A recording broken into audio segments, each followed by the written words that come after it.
भारत की पावन भूमि पर जब भी सच्चे मित्रता और प्रेम की बात होती है तो सबसे पहले स्मरण होता है श्री कृष्ण और उनके बालसखा सुदामा का। ये कथा केवल मित्रता की नहीं बल्कि करुणा, विनम्रता और सच्चे भाव की है। बहुत समय पहले जब श्री कृष्ण और सुदामा बालक थे तब वे दोनों गुरु संदीपनी मुनि के आश्रम में शिक्षा ग्रहण करते थे। आश्रम का जीवन बहुत साधारण था। सभी शिष्य मिलकर लकड़ियां लाते, आश्रम का कार्य करते और गुरुजी से वेद शास्त्रों की शिक्षा लेते। उन्हीं दिनों में कृष्ण और सुदामा की मित्रता गहरी हो गई। कृष्ण यद्यपि भगवान थे परंतु वे अपने मित्रों के साथ साधारण बालक की तरह ही रहते थे। समय बीतता गया। शिक्षा पूर्ण होने के बाद श्री कृष्ण अपने राज्य लौट आए और आगे चलकर वे द्वारका के राजा बने। दूसरी ओर सुदामा अत्यंत निर्धन ब्राह्मण के रूप में अपना जीवन व्यतीत करने लगे। उनके घर में गरीबी इतनी थी कि कभी कभी भोजन भी उपलब्ध नहीं होता था। उनकी पत्नी ने एक दिन विनम्रता से कहा, आपके मित्र श्री कृष्ण आज द्वारका के राजा हैं। यदि आप उनसे मिलने जाएं, तो शायद हमारी कठिनाइयां दूर हो जाएं। सुदामा पहले तो संकोच करते रहे।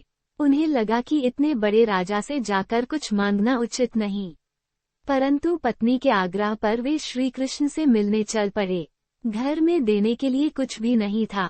बड़ी कठिनाई से पड़ोस से थोड़े से चावल उधार लिए गए। सुदामा ने उन्हें एक पुरानी कपड़े की पोटली में बांधा और द्वारका की ओर चल पड़े। जब वे द्वारका पहुंचे तो वहां की भव्यता देखकर चकित रह गए।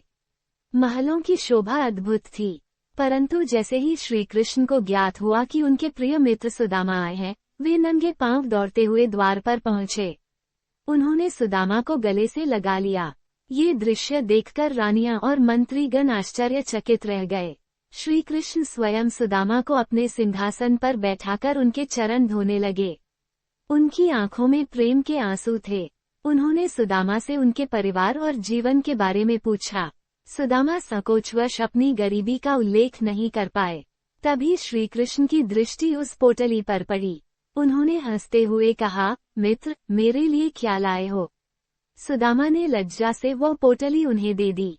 श्री कृष्ण ने अत्यंत प्रेम से वे साधारण चावल खाए और बोले, यह मेरे लिए अमूल्य है।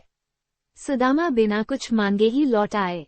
उन्हें लगा कि उन्होंने कुछ नहीं कहा तो शायद कुछ नहीं मिलेगा, परंतु जब वे अपने गांव पहुंचे तो उन्होंने देखा कि उनकी झोपड़ी के स्थान पर एक सुंदर महल खड़ा है। उनकी पत्नी सुंदर वस्त्रों में सुसज्जित थी। सब कुछ बदल चुका था। सुदामा समझ गए कि यह सब उनके मित्र श्री कृष्ण की कृपा है। उन्होंने अनुभव किया कि सच्चा मित्र वही होता है जो बिना मांगे ही मन की बात समझ ले। श्री कृष्ण ने ये सिद्ध कर दिया कि भगवान को धन नहीं, केवल सच्चा प्रेम और निष्कपट भाव प्रिय है। ये कथा हमें सिखाती है कि जीवन में सच्ची मित्रता और श्रद्धा का बहुत महत्व है। यदि मन में सच्चाई और प्रेम हो तो भगवान स्वयं हमारी सहायता करते हैं। श्री कृष्ण का जीवन करुणा, प्रेम और धर्म का प्रतीक है जो आज भी हमें सही मार्ग दिखाता है। Folded hands. जय श्री कृष्ण। Folded hands.